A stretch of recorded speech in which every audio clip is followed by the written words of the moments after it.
Keep it locked. It's the A Squared Podcast. That's right. What up, baby? Hey, this K Kemp, and you rocking with the A Squared Podcast. Be sure to click and subscribe. Cornbread. What up, dog? DJ A-Ron. A Squared Podcast. Good information on entrance to the trade. Make sure you subscribe and share. Also, turn those notifications on to the podcast. Always keep your shoes by your feet. By your feet. Mr. Cornbread. All right, so we're good. A Squared Podcast, your boy DJ A-Ron alongside my brother Cornbread. This is our 100th episode, and we are stringing together some things and making it happen. I'm very excited to talk to this next guest right now. Antonio, why don't you do the honors, man? Absolutely, man. This is one of my close friends, man, in the A. He blessed the podcast, episode 29 and episode 30. He was with another individual that we're going to have on later. Their interview was so long, we had to split it up, man. So episode 29 and episode 30, go check it out. And that was the second one. That was the second one that we had to split up. Yeah, that's right, because Elizabeth. Yep. Yeah, and then we had to do this one, yeah. You're right. So we had Marine's Tale on. James Roberts, welcome back to the A Square Podcast, my guy. Thanks, man. I appreciate y'all having us back again or having me back again. Appreciate it. So, how has things been, man? COVID has been out there. I know you had to deal with that. So how's things been on your end? What's COVID? Nothing in the A. Bruh, Texas, Arizona, California is nothing. I've not had to deal with anything COVID related, but like COVID affected me once. I had, in fact, the other guy that we did the podcast with, he was exposed. So because he was exposed, I missed work for 2 days. Other than that, nothing COVID related. I hadn't had any issues, no family. Everybody was good, man. Once the gym was back open, I was back, and that's actually where I'm at now, preparing to go to the gym. They're not taking temperatures anymore. No social distancing, man. We're back to normal. I just worked out actually this morning, but yesterday I went in there and I had my mask on, and the lady was like, "Hey, sir, you don't have to keep your mask on. You know, we're back to normal." I said, "Cool," and kept it pushing, bro. Fuck out of here, dog. These people crazy, dog. But no, we really appreciate you coming back on to bless help us out with the 100th episode, man.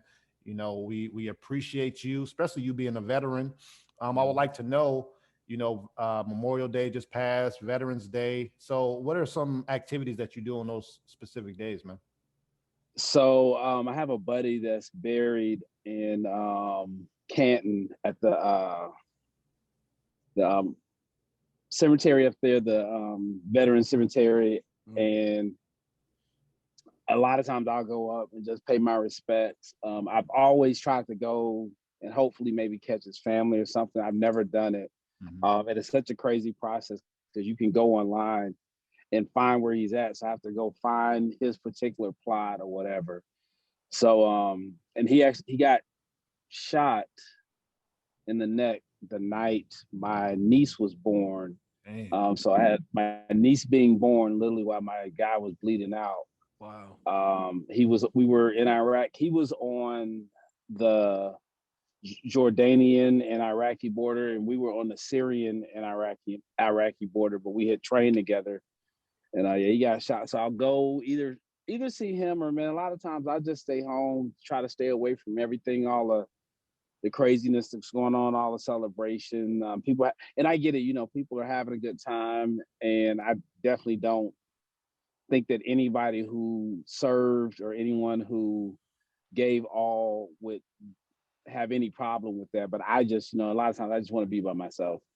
Yeah, I feel it. I follow you on social media, man. And I see the post, I see, you know, what's happening in Atlanta, and I get why you stay out the way. You know, especially even though essentially, if you think about it, Atlanta really never closed, if you think about it. But I do also feel that there are a lot of people that are not from the A who are coming down there, and a lot of issues that are happening in the A. And so I get it. I get why you stay out the way. Yeah, man. You have a lot of people who, because Atlanta's been open, a lot longer than other places. Mhm. People were coming in a lot. Like we have to tow vehicles from around our building. Most of the time, the vehicles are out of state tags. A lot of issues. People come in and they come when you drive. It's a lot easier to carry whatever you got, and everybody wants to go to Linux, and nobody wants to be disrespected, and everybody wants to prove that I'm not going to be disrespected.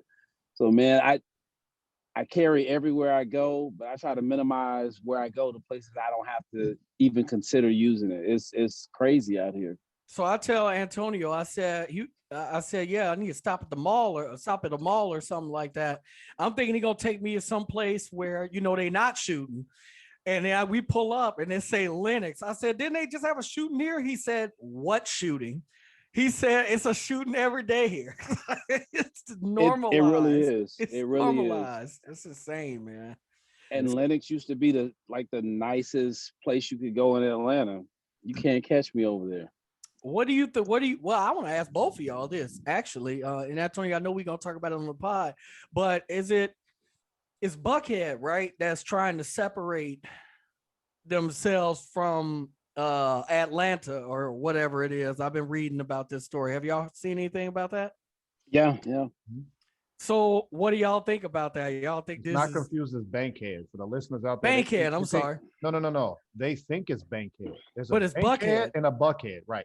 So Bankhead is like the hood. Bankhead's the hood. Buckhead's like the richer part of it. Right, right. It's the second most per capita richest place. I think Midtown's probably the richest. And then Right. Buckhead's the second. So yeah. So go ahead, DJ. Now, I just wanted to know how you guys feel about that because it appears that they are really trying to move that forward. So how do y'all feel Yeah. about it? So I know for me, I understand it. Uh I think recently with the mayor's inability to mobilize the police the way they needed to be mobilized. And I get it was a lot of crazy stuff going on last year with Black Lives Matter and wanting to be on one side of the issue versus the other. I think when you're extreme, you get extreme results. And she totally, in my opinion, lost the confidence of the police force, lost the desire for the police force to work for her. And I think Buckhead's thought process is different leadership, different thought process. Maybe we'll have different results because I mean, you look at the everybody wants to do donuts and spin out or whatever. At one point, Atlanta was like, "Yeah, we're not stopping anybody. We're not responding to stuff if it's not emergency or not. If it's not something where somebody's getting hurt." That thought process is crazy to me, but I also get the fact that you don't want to be the next person that your mayor fires because you did something that you were in the scope of your training were trained to do. Um, it's a double-edged sword because you also, I mean, we've seen it too many times on like televised, recorded of individuals who, if they look like the three of us, there's no hesitation to shoot, and then people who don't look like us can have a gun, can have whatever, and they're like falling over backwards, trying their best not to kill them. Even those kids that did the shooting, you got the officers pleading, "Please don't make me do this." But with us, they're so it's a double It's edged just a sword. difference. It's a difference. Yeah. It's a difference, Right. but it's a lose situation, unfortunately. Right. Absolutely. I agree, man. I agree with what he said. I wouldn't put it all on the mayor, even though she makes some of the tough decisions, but I think she's put in these situations to make these tough decisions, right? Like she didn't create these scenarios to make those tough decisions. So it's on all of us. I look at it as on all of us. We're as humans, we have to do better, no matter where we're at. It doesn't matter if Buckhead might feel like, okay, let me try to divide myself from Atlanta because we're better. That's bullshit because every place is gonna have crime. Every place is gonna have divide. Every place is whatever. So hopefully as a community and as a city, being a capital, and then just as the country, we can do better, man. Hey, like I'm like James, bro. I just stay out the way, bro. Just See, I stay out don't. of the way. I love being in the way. I know you do. That's why you I took love me it. to the emergency capital of Yeah, Atlanta. I You love it. said, I I love know it's gonna pop off here. So I mean, what better way to show them a good time? Why not? I'm waiting for the bad part of what you just said, man. So it was episode which one? 29 and episode 29. 30. Yep. Episode 29 and 30. So Antonio, how do you feel about that episode? We got a lot of feedback from that episode as well, man. Absolutely. And I would love, I can answer it, but I would love Robert's opinion too. For sure. On, what he thought about when we asked him to come on, and then how he felt after, Right. the episode aired. But I can go on my opinion. I was honored to have these two individuals on. The other person we're talking about is Nick Bouchard. We'll have him on later as well. Mhm. I think everybody has a journey, especially the military. If you don't come from a military family, you just hear, I was in the Army, Navy, SEALs, whatever, but you don't understand the dedication that takes to even accomplish one of those things, and then let alone go overseas and do multiple tours. So hearing their two story, and especially one being white, one being black, and hearing how they grew up, the stories they have together and separate, and how they handle different situations. I appreciate it. So Absolutely, I tell them thank you all the 100%. time. So Roberts, how you feel about it, man? So I think it was really a great opportunity to kind of decompress and talk about it. The wars have been going on for so long that people have kind of lost, they're desensitized from it. The instability that we have politically now is so crazy that nobody talks about the fact that we still have troops deployed. We still have people who are losing their lives. And to a certain extent, I think I can appreciate that, because I know there was a point in the war where you had people who felt like somebody owed them something. None of us were drafted. None of us were forced to go anywhere. We chose to volunteer. We made the decision 100%. to join America's military in the middle of a war. And I mean, you get what you get. So to be able to talk about it and not have to, not feel like people just want to, how many people have you killed? Right. To really be able to talk about who we are as people in relation to who we are as veterans. I think it was a really good experience, and definitely, like I say, is a freeing and decompressing experience for me. Absolutely.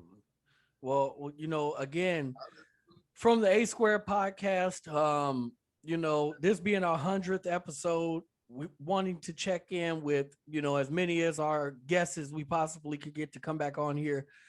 We really appreciate you. We appreciate your service. And thank you again for being a part of the A Square podcast 100th episode, man. And happy Father's Day, even though this episode will air later. Happy Father's Day. Yeah, happy Father's Day as well. This is the only one you're going to get. So we just letting you know. Thank you. Appreciate it. Happy Father's Day to both of you guys. And keep your shoes by your feet, man. That's all. Hey, that's what I'm talking about, bro. Keep your shoes Everybody by your feet. That's a Marine. Don't keep your gun by your feet. Keep your shoes by your feet. Facts. Yeah, because you never know. Facts, bro. Never know. All right, y'all. It's the A Square podcast, man. We out of here. Peace. Thanks.